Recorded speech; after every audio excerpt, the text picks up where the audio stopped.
Olá, seja bem-vindo ao Love the Problem, o podcast oficial da Knowledge 21, ou K21 para você que já é da família.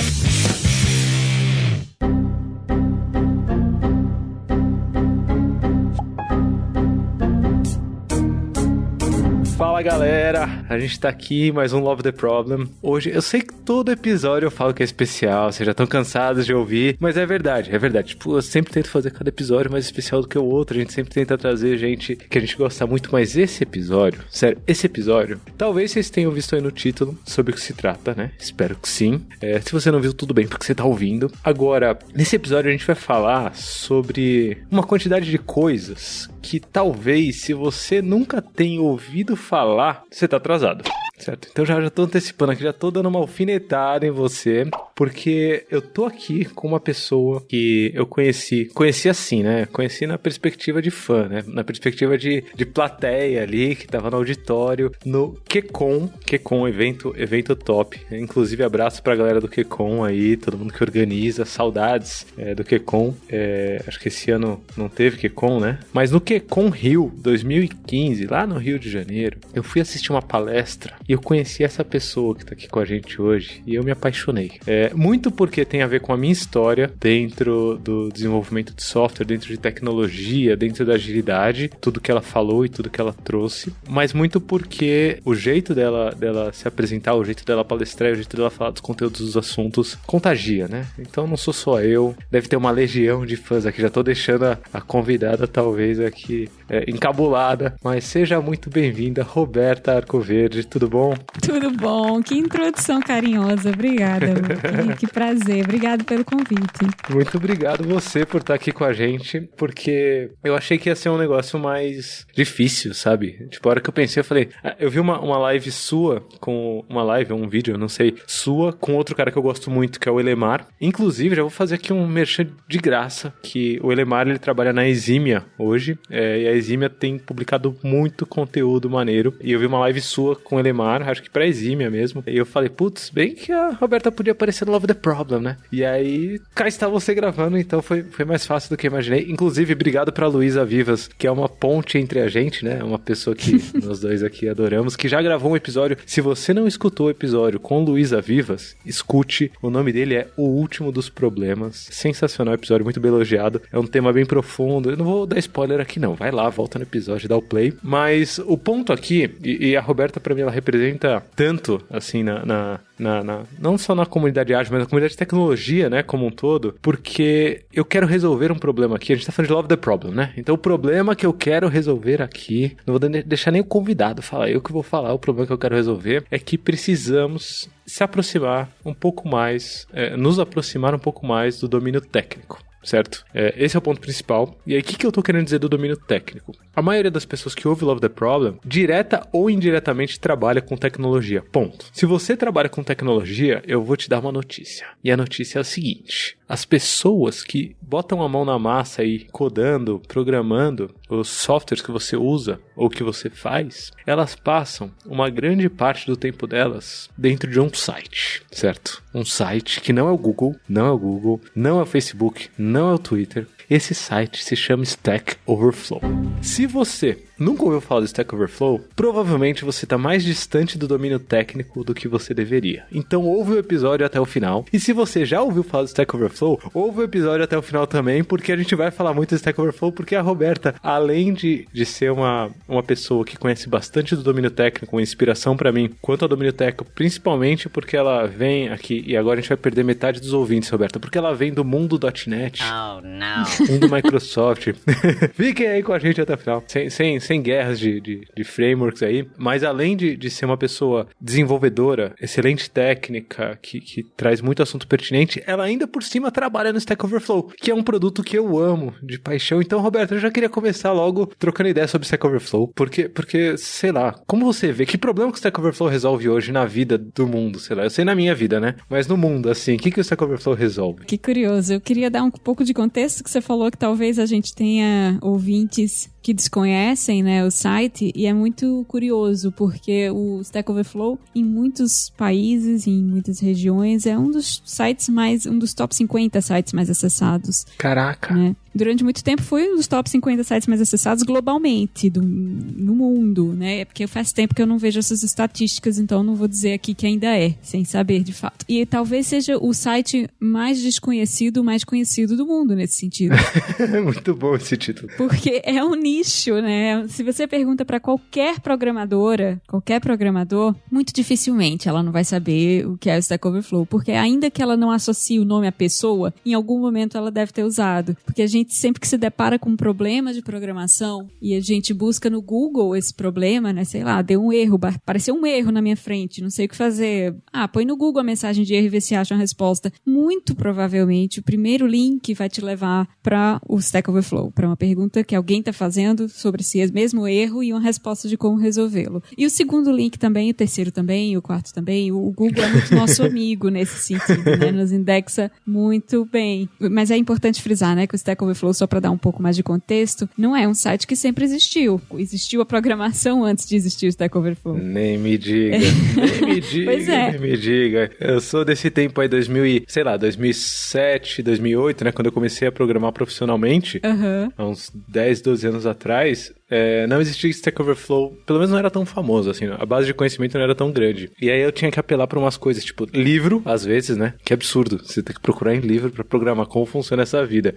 Pessoas que já conhecem muito, né, e tinha também, acho que você lembra, Roberto, certeza que você lembra, o bom e velho MSDN, para quem é da Microsoft, aí a base de conhecimento era a base da própria Microsoft, né. Em que momento que isso começou a mudar, assim? Então, o que acontece existia naquela época, como você está citando, uma dificuldade muito grande de encontrar soluções para problemas. Eu programo desde 2004. Naquela época, quando a gente se deparava com algum erro, eram sites, eram páginas e páginas de fóruns, de lugares obscuros, de documentação oficial, muitas vezes mal feitas. Com muito ruído. Muito ruído. E tinha alguns sites que identificavam já este problema e tentavam capitalizar em cima dele. Então, existiam alguns sites cujo modelo de negócio naquela época era, existe essa dúvida, você é pago para responder e o assinante tem que assinar o site para poder ver as respostas, né? E quando o Stack Overflow surgiu, ele era meio que um contraponto a isso. Ele era uma ferramenta que buscava democratizar essa informação e não depender desse modelo de negócio de assinatura, né? E foi justamente em 2008. Em 2008 o site foi lançado. E de lá para cá, né, hoje já são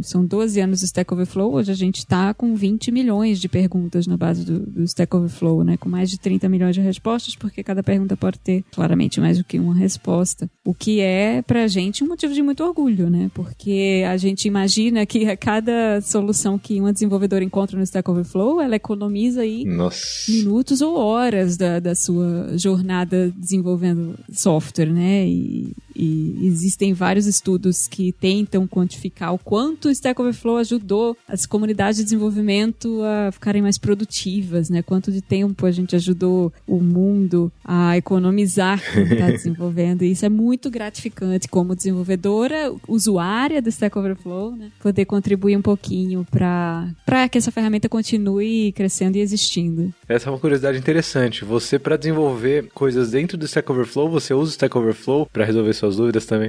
O tempo inteiro. Nossa, todos nós. Inclusive, isso tem um gancho que é uma piada comum que a gente escuta também, que é como que vocês fazem para subir o Stack Overflow quando o Stack Overflow cai do ar, porque você não tem como buscar, né, no Stack Overflow. Você procura o Stack Overflow, procura local primeiro, vê na sua base de dados local, assim, você acha a pergunta para voltar à produção. Pois é. Como fazer? Sensacional, porque eu tô aqui, enquanto você foi falando, eu fui revisitando, tipo, sei lá, os últimos códigos que eu mexi na vida, né? E foi, tipo, coisa mais pra ensinar, né? Hoje, a maior parte do tempo eu não passo desenvolvendo, eu desenvolvo mais por hobby, ou por diversão, ou pra ensinar, né? Então, um dos treinamentos que a gente tem na K21 é o Certified Scrum Developer, que basicamente são 80% do treinamento é só dojo. A gente bota na mão em código, todo mundo junto. Se você tá ouvindo Love the Problem e não sabe o que é dojo, entra em k21.link/Love the Problem, porque lá no nosso backstage, lá você tem acesso ao que acontece por trás das cortinas. Lá tem todas as referências e tal. tal, inclusive a referência do que significa dojo, e eu não vou ficar explicando aqui, vou explicar, 2 segundos, é um encontro de programadores pra botar a mão em código, aprender e se divertir junto, certo? E o treinamento é basicamente isso. E lembrando aqui, Roberto, tava lembrando os últimos dojos que eu montei, e é batata, assim, tipo, eu já sei que eu vou começar alguma coisa, eu vou cair no Stack Overflow, é só questão de tempo, assim, tipo, vai dar algum erro, vai dar alguma exceção na tela, o programa, né, o software, a linguagem vai dar algum erro, eu vou dar Ctrl+C, eu vou no Stack Overflow, eu vou ver o que alguém já perguntou sobre isso, eu vou ver a resposta, eu vou analisar e vou seguir em frente, tipo,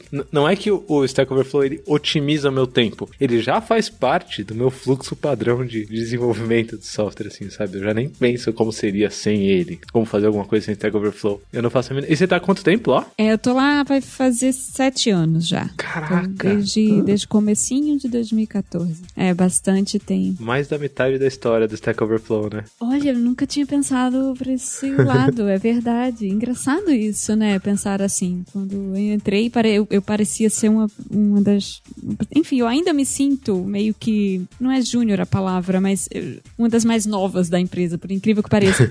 Porque uma coisa que é muito interessante do ponto de vista, não do produto Stack Overflow, mas a empresa Stack Overflow, é que o turnover é muito baixo, né? A nossa equipe de engenharia, a maior parte dela tá lá, tem gente que tá lá há 12 anos, há 11 anos, há 10 anos, há 8 anos, né? E como eu falei, eu tô há 7 anos e eu não sou nem das top 10 mais antigas, sabe?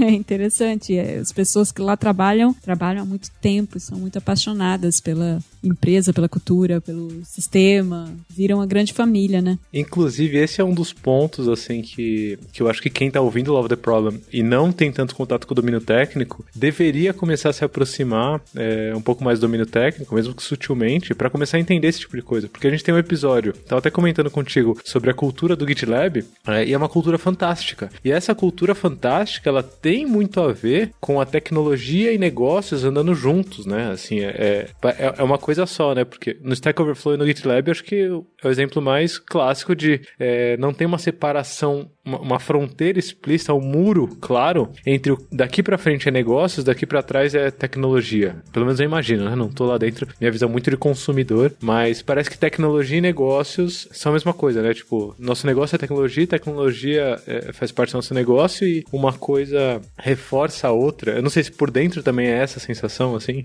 Tem algumas coisas interessantes aí. Primeiro é que as pessoas não sabem, mas nós somos uma empresa muito pequena comparada com grandes startups do Vale do Silício e tal, né? Somos hoje apenas 42 na equipe de engenharia, 42 pessoas. Caraca! Mas assim, a equipe de engenharia inteira, né? Juntando sysadmin, juntando desenvolvedores de todos os times, são 3 grandes times de engenharia, tem outros menores, mas os 3 maiores, tem um de desenvolvimento interno, um da nossa plataforma de vagas de emprego, e mexendo nos sites de pergunta e resposta mesmo, porque a outra coisa que algumas pessoas não sabem é que o Stack Overflow é um de mais de 180 sites que a gente tem, né, de perguntas e respostas. E tem todo o domínio, área que você imaginar. Stack Overflow é de perguntas de programação. Mas a equipe que gerencia esse site hoje tem 4 desenvolvedores. Caraca! Né, que gerencia todos os sites. Eu faço parte de uma equipe que é hoje a maior equipe da empresa, a minha equipe é a maior de todas, que é a equipe que cuida de nossas instâncias do Stack Overflow privadas, que a gente vende. Uhum. Então as empresas podem, se quiserem, ter um Stack Overflow interno e rodar para, enfim, fazer perguntas que não caberiam na plataforma pública. Sim, né? Tem de cunho, de fato, interno das empresas. E aí essa equipe, que é a que eu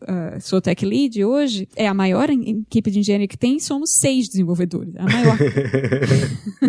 Então, assim, é uma empresa de fato enxuta, né? Pequena. E aí a parte de... Você falou de misturar negócios com tecnologia. Eu acho que uma das grandes vantagens que nós temos é que nós temos o nosso próprio Stack Overflow interno. E todo mundo usa, das pessoas de vendas ao CEO, a marketing. Então, todo mundo na empresa acaba ficando muito familiarizado com como funciona a mecânica, né, de perguntas e respostas do site, das sugestões de melhorias, enfim. Então, tem de fato, essa simbiose muito mais próxima, tanto por ser, de fato, uma empresa pequena em que todo mundo sabe o nome de todo mundo, né? O que, para mim, sempre foi uma coisa muito apelativa. Eu gosto disso, eu gosto de trabalhar em empresas menores, mas também porque todo mundo usa o produto, não apenas as desenvolvedoras e desenvolvedores, né? O que torna as conversas muito mais fáceis também. Assim, fazendo um paralelo, é óbvio que a gente está em outro mercado, né? Outra empresa, outro mundo, mas a gente na K21, eu antes de ser K21, eu pagava pelos treinamentos da K21, né? Então dá um pouquinho dessa sensação, e quem tá dentro da K21 também faz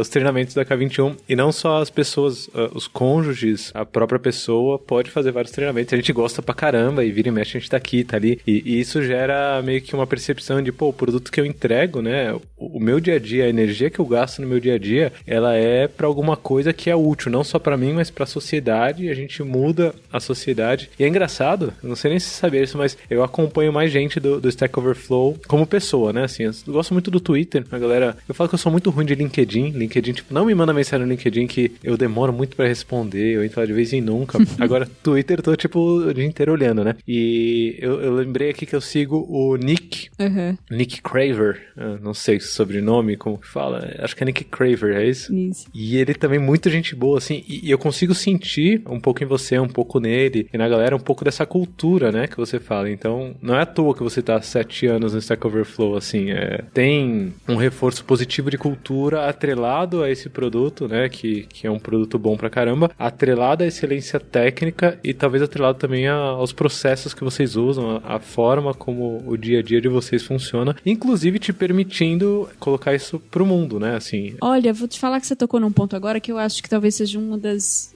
coisas que eu mais admiro, que eu gostaria mais de ver outras empresas copiando e fazendo e se inspirando para fazer, que é justamente a transparência com seus processos, com suas tecnologias, com como você desenvolve, os seus erros, né? A gente preza muito por essa transparência. Então, às vezes, o Stack Overflow sai do ar, por exemplo, é muito comum nossos post-mortems serem públicos e bem detalhados. A nossa arquitetura inteira é muito detalhada e pública. A gente não esconde o que a gente usa, as tecnologias. O nosso banco de dados, inclusive, é público. Você pode baixar o banco de dados inteiro, porque ele é... Caraca! A licença dele é de domínio público também. Então, os esquemas. E eu lembro que algumas vezes, algumas pessoas já nos questionaram do tipo, mas vocês não têm medo de serem atacados ou copiados? Atacados não, porque segurança por obscuridade não é segurança, né? Se você precisa esconder a sua tecnologia para se proteger, é porque ela não é tão protegida assim. E segundo, porque essa coisa de fato de... Quando você divulga como você faz as coisas, o nosso negócio é divulgação de conhecimento, certo? A gente trabalha com isso. O Stack Overflow é sobre isso. É sobre democratizar conhecimento, é sobre compartilhar conhecimento. Então, sempre que a gente fala, olha, ocorreu esse erro aqui, a gente passou por esse problema, a gente resolveu dessa forma, outras empresas e comunidades podem se beneficiar do que a gente aprendeu também, né? Então, pra mim é muito gratificante e é uma das coisas que eu admiro mais na cultura da empresa, de fato, que eu mais queria ver outras empresas fazendo também, né? Porque às vezes a gente vê a empresa, sei lá, outro dia uma empresa famosa saiu do ar, o aplicativo, por causa de tráfego, aí voltou e ficou, nossa, eu queria tanto saber o que aconteceu, sabe? Por que caiu? Como que foi resolvido? Mas as empresas ainda têm muito medo de divulgar essas coisas, né? Medo até de, mas imagina, eu não quero pagar esse mico. Não é mico, tá todo mundo aprendendo e errando o tempo todo, né? Acho que tinha que ter, o mundo de tecnologia tinha que ter um ego um pouco mais controlado pra gente poder tornar essas coisas mais comuns. É engraçado que tem um livro aqui que eu cito em todo episódio, e quem já acompanha o bingo do Love the Problem já pode marcar aí que nesse episódio eu estou citando de novo, mas tem um livro que eu gosto muito, que chama Reinventando as Organizações, que é do Frederic Laloux. Caraca, todo episódio eu cito, eu tô ficando até com vergonha já. Essa ideia de informação tem que ser um sigilo absoluto, porque a concorrência pode ver e fazer alguma coisa com isso, é uma ideia muito pautada num paradigma meio que do século passado, assim, sei lá, anos 80, 90 e por aí vai, que é o de sucesso pra mim é a minha empresa fazer mais dinheiro. Isso é sucesso pra mim. Pelo seu discurso, isso é engraçado, porque a gente falou do Stack Overflow até agora, falou como produto, como empresa, como cultura, e em momento nenhum a gente falou aqui, tipo, pô, qual que é o faturamento do Stack Overflow, sabe? Isso é só consequência desse propósito nobre do Stack Overflow, Overflow sendo exercido, de fato, né? Essa democratização da informação sendo exercida. E se a outra empresa, né, se a empresa do lado conseguir usar o banco de dados que vocês estão disponibilizando para democratizar ainda mais a informação e levar isso de uma forma exponencial para o mundo, que bom, que lindo, sabe? Contanto que a gente consiga todo mundo e ganha dinheiro para sustentar, né? Eu não quero que ela também, sei lá, acabe com a minha empresa, me derrube. Só que, dado o mundo de tecnologia hoje tão amplo e tão vasto, dificilmente isso vai acontecer por conta desses motivos, né? Não sei. Porque é o que a gente costuma dizer, na verdade, a tecnologia não é o nosso, não é o que nos torna o Stack Overflow, né? Não é o diferencial. A gente é o que é por causa da comunidade, né? Porque tem uma comunidade de mais de 20 milhões de pessoas por mês que entram no site, que compartilham, que dividem, que colaboram, que são apaixonados por aquilo, que realmente essa comunidade você não pode copiar, né? Você tem que atrair de alguma forma. E é por isso que a gente não se preocupa tanto, sabe? Há vários clones do Stack Overflow por aí, vários. E a gente encara, na verdade, como normal, como comum, né? Se você tem uma empresa que está fazendo sucesso com vídeos curtos, onde você pode editar o áudio, fazer mini videoclipes, você vai ter uma outra empresa que um mês depois vai copiar aquilo ali, vai botar um nome diferente, enfim. Hoje é como a gente vê, né? Hoje até o LinkedIn tem stories, gente. Todo canto você vê stories, porque deu certo num produto, os outros produtos todos vão incorporando também. Então seria muito ingênuo a gente pensar que ninguém teria uma ideia, né?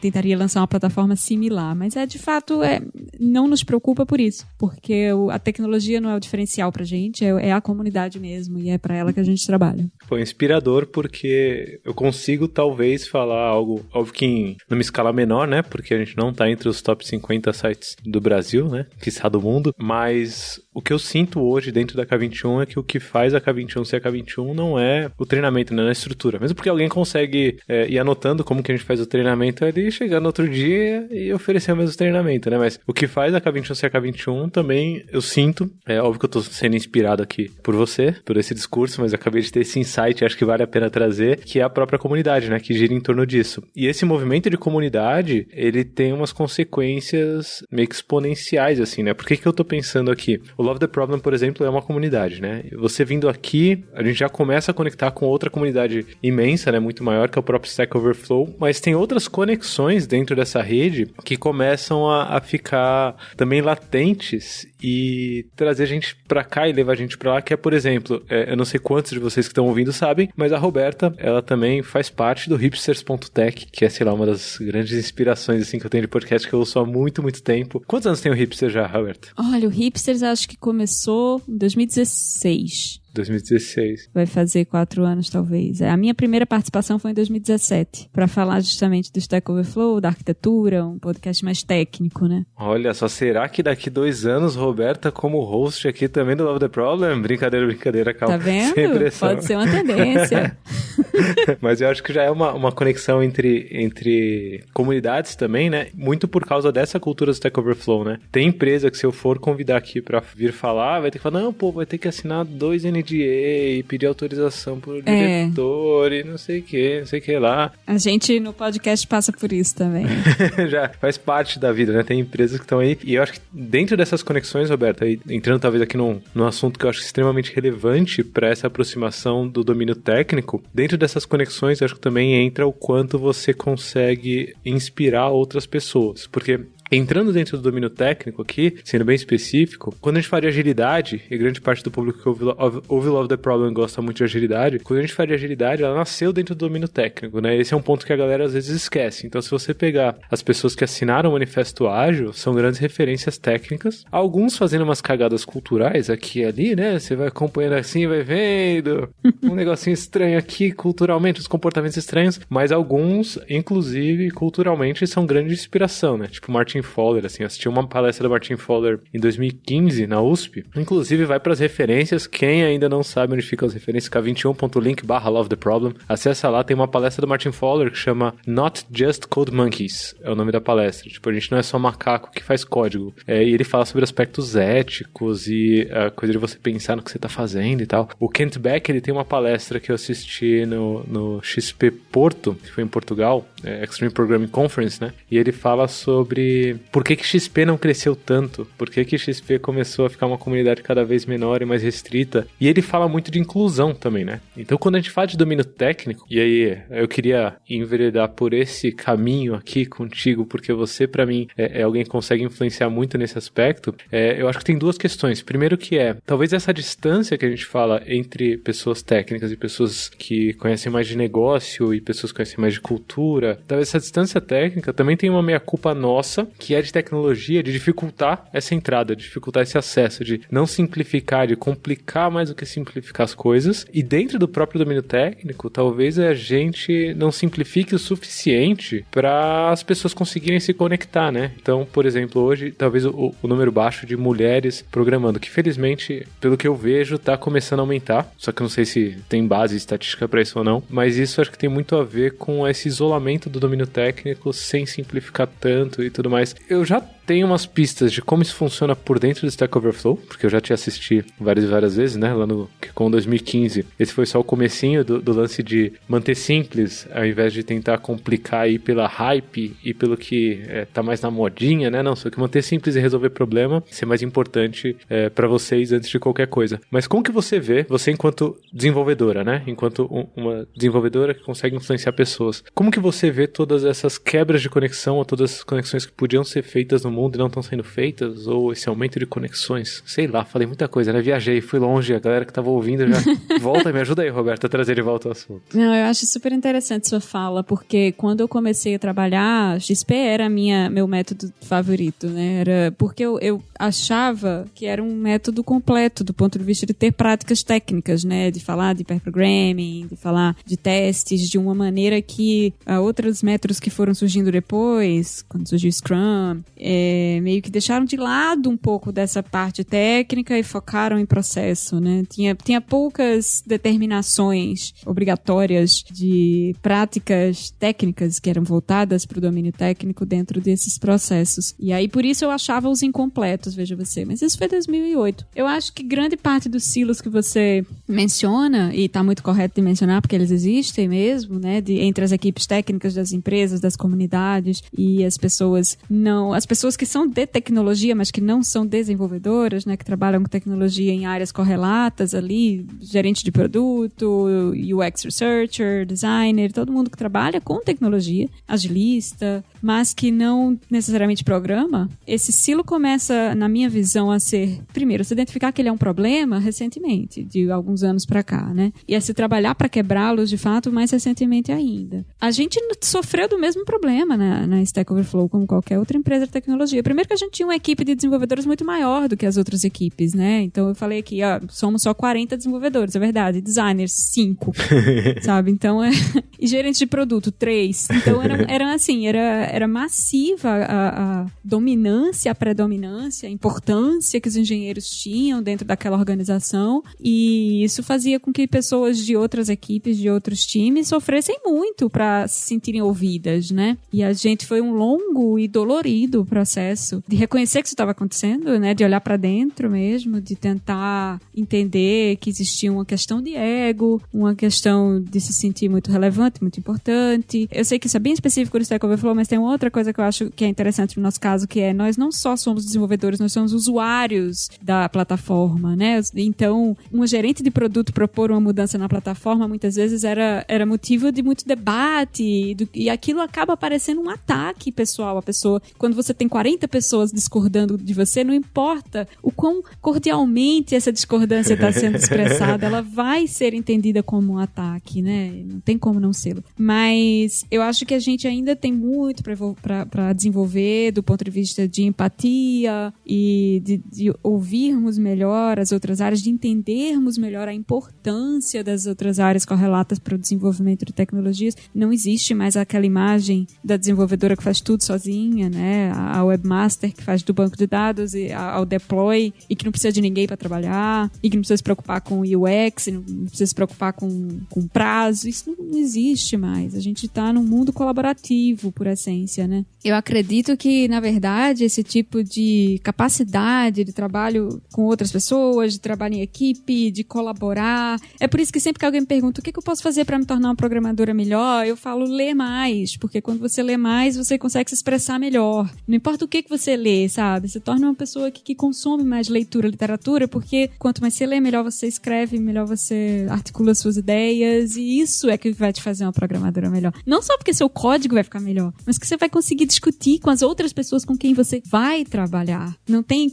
mais essa coisa de você trabalhar sozinha. Você precisa das pessoas para trabalhar, para criar coisas novas. E conseguir expressar suas ideias de forma cordial, clara e objetiva vai lhe ajudar nisso. É sempre a dica a primeira dica que eu dou. Mas é isso, eu acho que você tem toda a razão em dizer que existe uma barreira histórica, né, entre as pessoas que desenvolvem, que se preocupam com o lado técnico das coisas e as profissionais que, de repente, chegaram um pouco depois, né, a carreiras. Essas carreiras são muito novas também, né, gerente de produto, gerente de projeto, UX, tudo isso é coisa muito nova. A gente ainda está descobrindo como construir times ultra produtivos e fazer com que todas essas competências se misturem de uma forma positiva, né, e não combativa.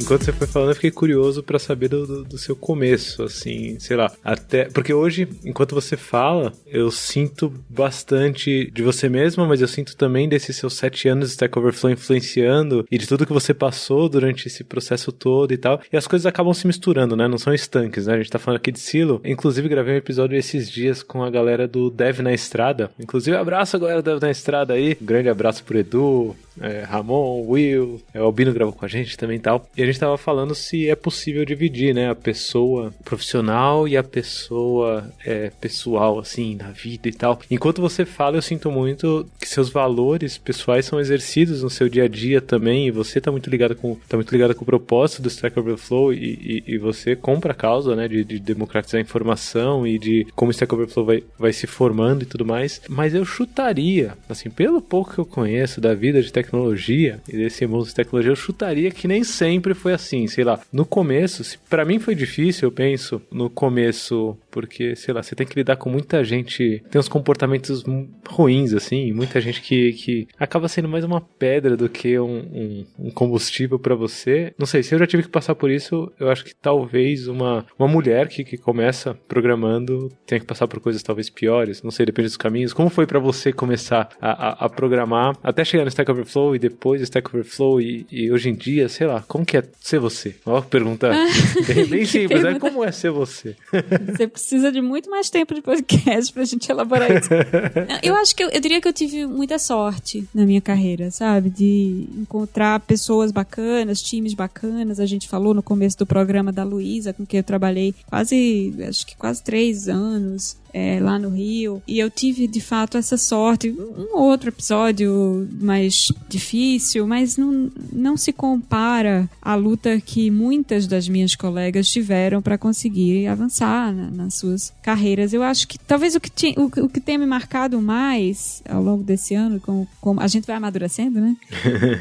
Hoje eu olhando para trás, eu teria feito muita coisa diferente. Assim, eu era uma profissional muito menos tranquila, eu acho, do que eu sou hoje, sabe? Eu tinha uma intranquilidade que eu acho que, de certa forma, me ajudava, porque eu era vista como uma pessoa muito apaixonada pelo que fazia, né? Mas o limiar entre a paixão e o patológico, e quando você se estressa com aquilo, com querer aprender e evoluir, isso traz marcas também pra gente, né? Talvez eu tivesse sido uma pessoa mais tranquila na época, não só comigo mesma, né? Não só me perdoando mais pelos meus erros, mas perdoando mais os outros também, né? Eu fui colocada numa posição de coordenação de equipe muito jovem, eu acho, e muito imatura ainda. Eu gostaria de ter tido mais maturidade na época para ajudar mais os meus colegas do que eu acredito hoje que ajudei, mas isso pode ser só também minha autocrítica falando.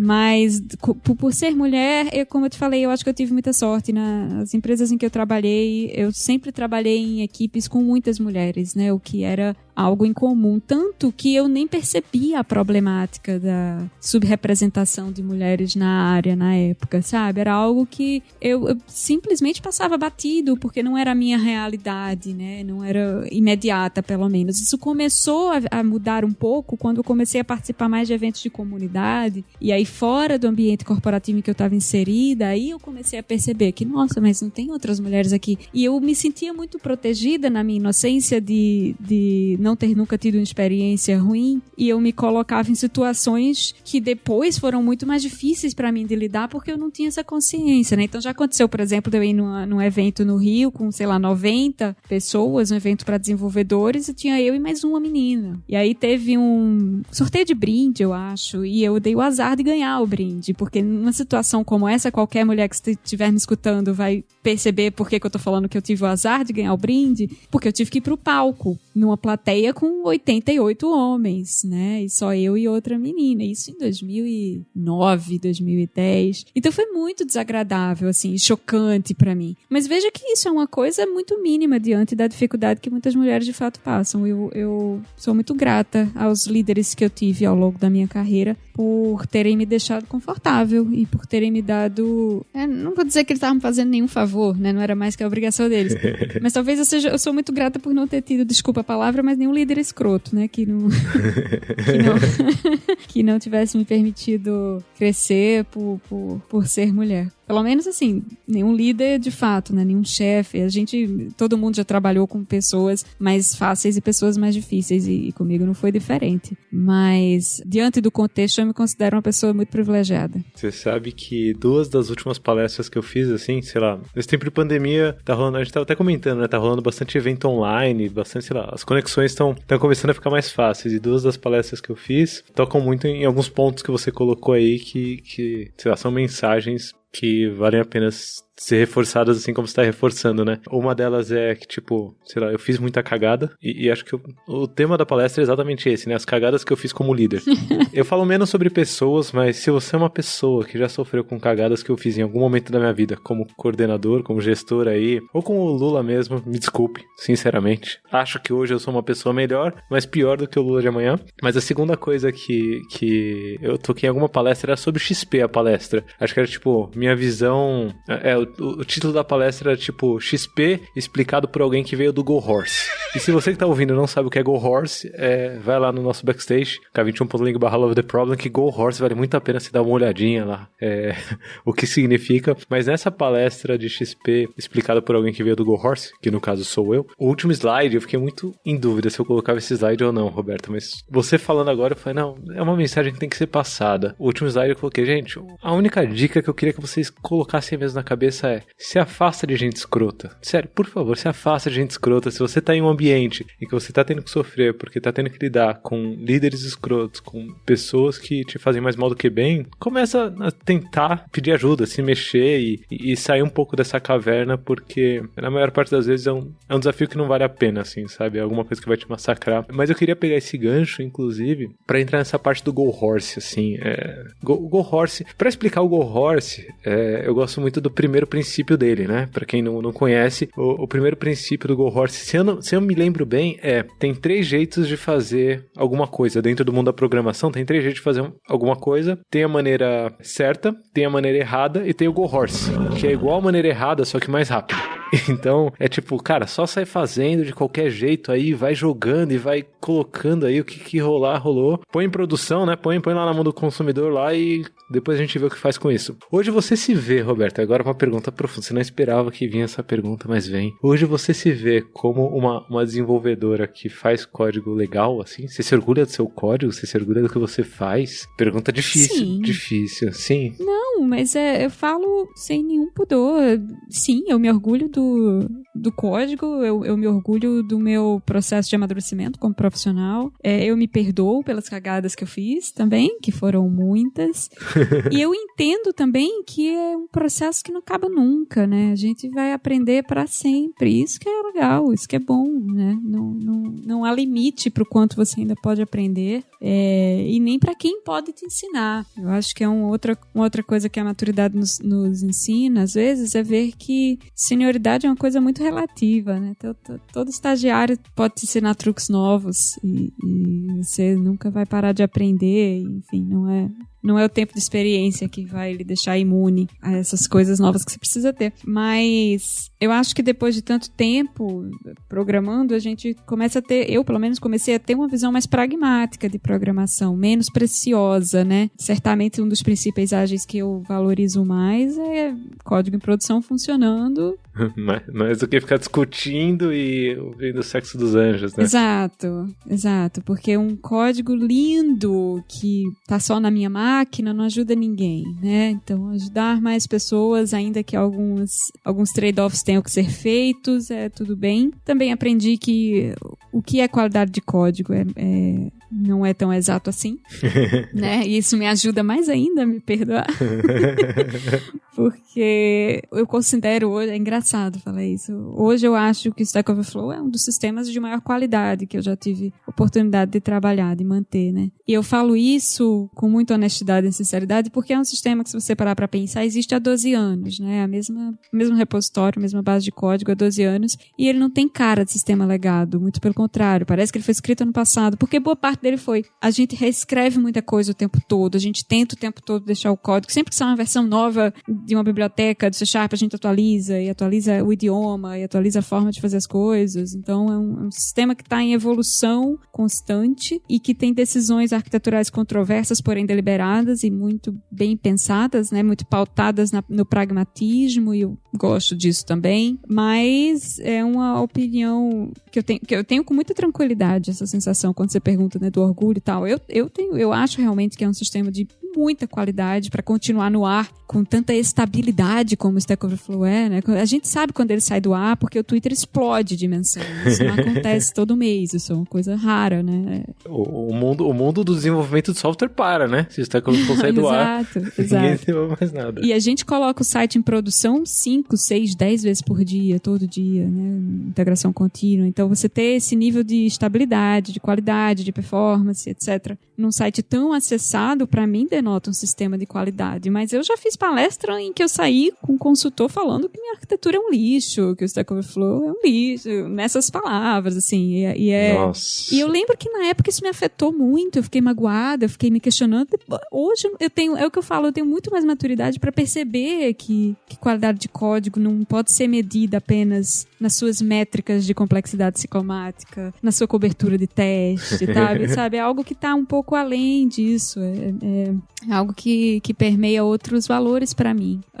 Mas eu tenho uma percepção muito positiva de como a gente trabalha. Eu tenho muito orgulho do que eu faço, do que a gente faz, né, pelos propósitos, pela missão, como você mesmo colocou, mas eu ainda me sinto muito aprendiz também, assim, não acho que eu cheguei nem perto do topo da minha carreira e nem acho que isso exista, nem deva ser um objetivo. Mas para mim, ainda hoje, assim, eu tenho muitos momentos de insegurança, tenho muitos momentos de síndrome de impostor, de, nossa, eu não sei isso, eu preciso estudar isso, sabe? Como que eu vou para um podcast do Lula sem estudar agilidade antes? Não pode, sabe? Eu tenho que reler isso aqui, reler o manifesto, reler esses livros antigos aí do Kent Beck que eu tenho, porque existe ainda uma parte de mim que pensa, não, é melhor garantir que você sabe do que você tá falando antes de abrir a boca, né? Enquanto você foi falando, eu me lembrei do episódio sobre pensamento sistêmico, que eu tava contando pra você que tem alguns episódios aqui que eu trago simplesmente amigos que conhecem sobre algum assunto e eu já troco ideia todo dia com eles, né? E às vezes eu trago pessoas que eu tô conversando mais profundamente a primeira vez sobre vários assuntos, e teve um episódio que foi com Alisson Vale, que é uma pessoa que eu admiro muito, e a gente falou sobre pensamento sistêmico. E a nossa cabeça, ela insiste ainda em achar que se a gente conhecer bem cada uma das partezinhas das coisas,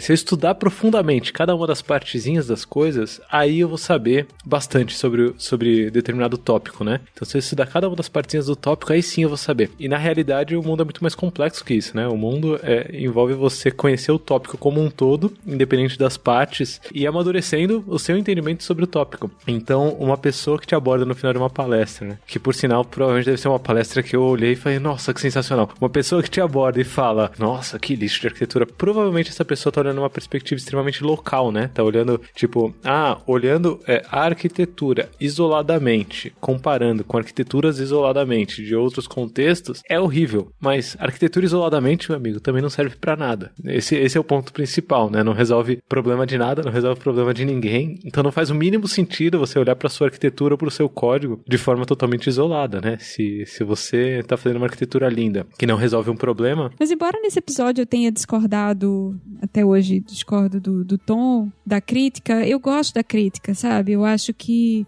ela me ajuda a conhecer outras perspectivas também, a conhecer como outras pessoas trabalham e no que elas acreditam, o que elas veem. Me enriquece. Não sei se enriquece o crítico, mas me enriquece, sabe? Tipo, do ponto de vista de, olha, eu entendi que existem essas outras coisas, outras perspectivas, e talvez me ajude a modular o meu próprio discurso, no sentido de entender da onde está partindo a audiência, sabe? De que realidades a audiência está partindo também, porque às vezes tem coisas que eu preciso explicar dando mais contexto, ou enfim, ou sendo menos assertiva e mais relativa, né, nas minhas explicações. Então não acho que foi não acho que seja negativo, não. Eu adoro isso que você falou do pensamento sistêmico, de perceber que existem silos de conhecimento e bolhas, e que você pode aprofundar, mas a gente hoje, eu tenho falado muito sobre isso também, que eu tenho sentido mais falta de generalistas, né? A gente tem especializado muito, isso até na nossa profissão mesmo, com a complexificação das coisas, né? Há 10 anos atrás, Lula, você trabalha bastante tempo com programação, lembra? Não existia back-end e front-end, esses termos não existiam, né? Todo mundo era desenvolvedor, e de repente a gente vê um crescimento aí das especializações, e eu acho que vai continuar, é uma tendência sem volta, mas tirar um pouco a cabeça de dentro d'água e olhar para os lados também é muito valioso, né? Eu lembro quando começou a surgir o Webmaster, né? Eu lembro, no começo não tinha divisão nenhuma, era tipo, você vai fazer o software, você vai fazer, ninguém vai falar se é front, se é back. E aí depois começou a surgir o Webmaster, assim, que foi o primeiro indício de front-end. O bom é que, assim, apesar de ter esse movimento de silos e separações, de especializações, as coisas foram evoluindo também. Acho que agora a gente tá no momento, talvez, de começar a juntar. Deve ter algum episódio já. Eu lembro que tem um episódio do podcast da Lambda 3, que eu gosto bastante também, sobre full stack e tudo mais, e todo mundo fazendo tudo, e essa pegada. Mas essa ideia de olhar a coisa como um todo, né, que vem do pensamento sistêmico, talvez seja a essência. A começar pelo fato de que, não sei, tem várias coisas que conectam na minha cabeça, que a gente começou falando do Stack Overflow como produto aqui, e eu não tô falando como a gerente de produto do Stack Overflow, né? Mas se você, como desenvolvedora, não tiver o mínimo de noção do Stack Overflow como produto, você talvez esteja se metendo num lugar que você não quer estar metido. Uma coisa que eu penso, Roberta, frequentemente, esses esquemas de pirâmide que tem por aí, sabe? Hoje em dia tem pirâmide com Bitcoin, tem alguma pessoa que desenvolveu esse sistema, sabe? Tem alguma pessoa que fez esse site de fachada, esse sistema que mostra um saldo que não existe. E se você for muito especialista dentro de desenvolvimento e não entender um mínimo do que você está fazendo, né, a ponto de bater um papo sobre isso, não ser generalista a esse ponto, você pode estar se enrascando, tá? Sabe? Você pode estar colaborando com alguma coisa que tá fazendo o mundo pior, assim, não sei. Às vezes eu fico pensando nessas questões até éticas, assim, mas enquanto você falava, eu lembrei de outro ponto, conectando, né? A gente tá, não sei se o pessoal que tá ouvindo tá percebendo, mas a gente tá tentando diminuir muros aqui, né? Diminuir barreiras e deixar territórios mais livres para todos transitarem entre os domínios da agilidade. A gente da K21 gosta muito de falar, Roberta, que a agilidade tem 4 domínios e você consegue olhar pelos 4 domínios, mas é sempre importante que eles estejam juntos e coesos, que é negócios, cultura, organizacional, né, que é processos, e o técnico. Então é sempre importante estar olhando assim pelos 4 domínios, e tem muita gente que está distante do técnico, muita gente que se fecha dentro do organizacional e acha que a vida é processos. Vou resolver os processos, vou resolver o sistema aqui, ó, e tá tudo certo. Tem gente que acha que é só negócios e que o técnico é só mão de obra, né? Não, pô, contrata aí qualquer pessoa aí que coda e ela faz. E enquanto você foi falando, durante o episódio aqui, né? Eu lembrei do episódio que a gente fala sobre produtos, chama Produtos, Produteiras e Produteiros. O episódio é que a gente fala muito dessa cultura de quem só tenta copiar o produto do outro e acha que é só copiar que vai funcionar e tal. E o quanto o técnico tem muito a ver com isso, né? Porque você falou de uma base de código que tem 12 anos, mas que você olha e parece que foi feita nos últimos 2 anos. Por que foi feita nos últimos 2 anos? Porque as pessoas vão lá e mexem e evoluem, vão mexendo, né? Eu falei do Nick, por exemplo, eu vejo direto o Nick postando coisa tipo, estamos experimentando tal coisa, ó, logo mais entra, a gente tá sendo beta nisso daqui com a Microsoft e tal. E quando a gente fala de adaptação e agilidade, né? Voltando aqui pro tema que muita gente Love the Problem se interessa, agilidade, a gente fala sobre adaptação, não é só sobre a adaptação do Eric Ries lá no The Lean Startup, sabe? Não é só adaptação dos negócios, não é só validar a hipótese rapidamente. É adaptação também quanto à parte técnica, e quanto à parte cultural, né? E quanto à parte organizacional, assim. Então, você falar que um código desse é reescrito frequentemente, começa a talvez entrar em parafuso a cabeça da galera que acha que, putz, eu vou escrever um código hoje e esse código vai ficar aqui e a partir de agora é só coisa nova. Então eu vou escrever o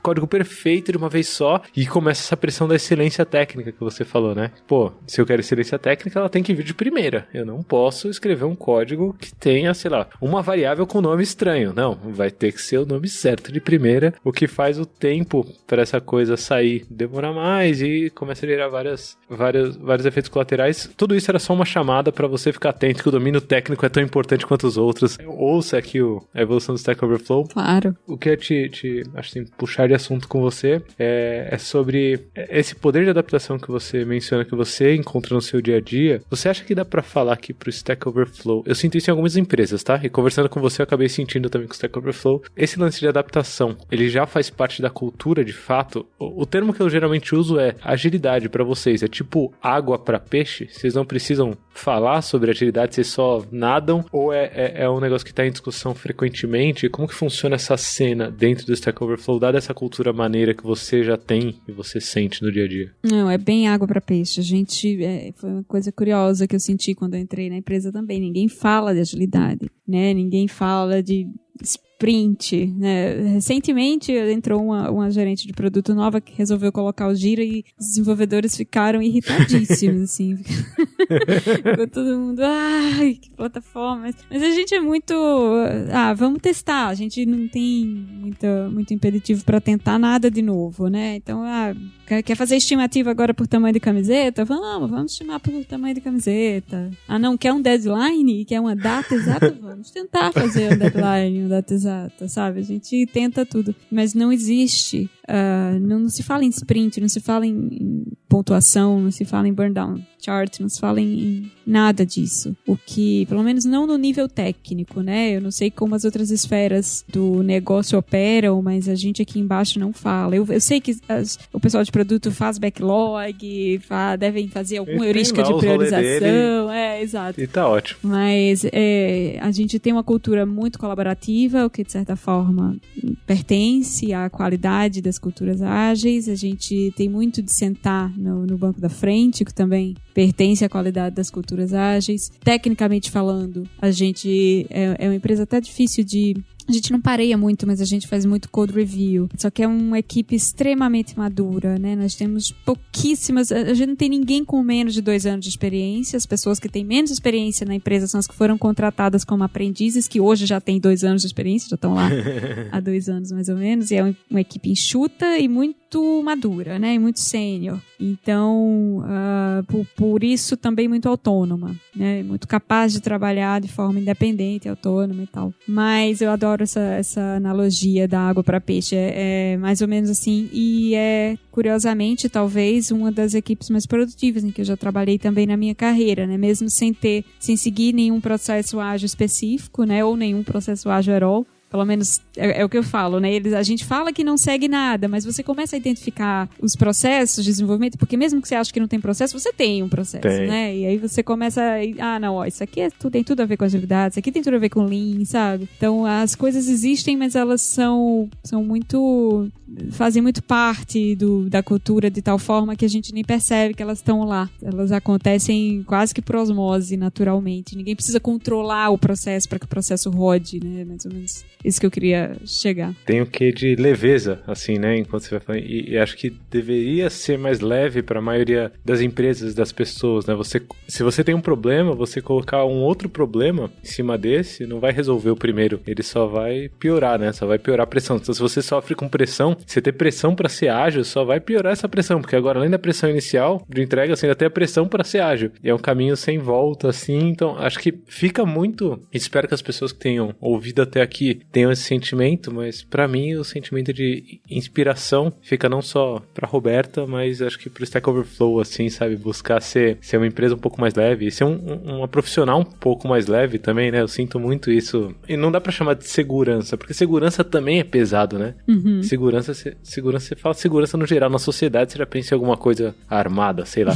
Então, não é questão de segurança, eu acho que é muito mais questão de leveza. Então eu queria te agradecer por toda essa leveza durante esse nosso bate-papo aqui. Que carinho, não, obrigado. E queria saber se você quer deixar alguma mensagem aí pra humanidade, né? Eu sempre parto da ideia de que os podcasts vão ficar disponíveis pro resto da vida. Eu imagino que, sei lá, a sociedade acabando em 2350, assim, só que os podcasts ainda lá e a galera falando, nossa, olha como eles trabalhavam em 2020. Quer deixar alguma mensagem pra humanidade? Eu quero pra humanidade e pra mim mesma do futuro, né? Essa coisa... É verdade. Essa coisa da leveza que você falou me toca muito. Eu acho muito importante a gente ter prazer no que faz, mas se cobrar menos. As comunidades técnicas se cobram muito para serem ultra competentes, estão sempre se comparando, né? A vida é curta e a vida tem que ser mais tranquila também, sabe? E se perdoem mais também. Agora que eu tenho gravado muito, né, por causa do podcast, eu lembro que no começo eu ficava muito angustiada, porque eu ficava pensando, nossa, eu falei uma besteira e nunca vai ser deletado isso, sabe? Eu falei aquilo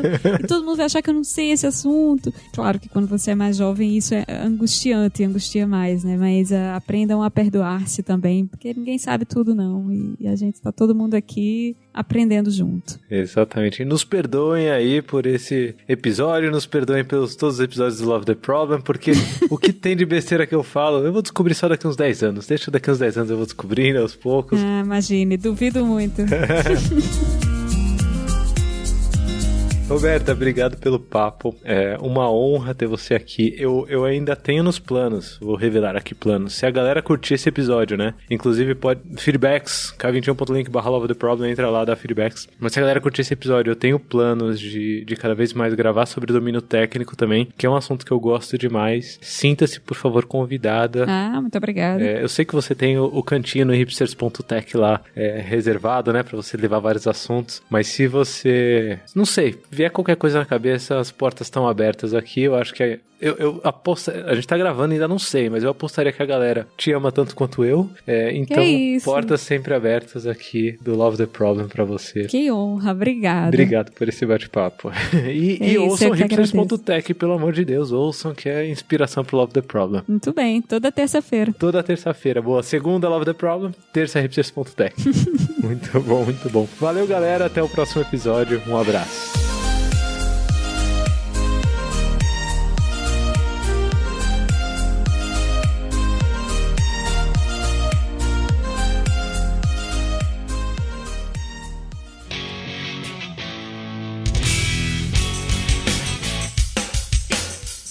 Você acabou de ouvir mais um episódio do Love the Problem. Esse podcast chega até você com o apoio da Knowledge 21. Confira mais um k21.com.br.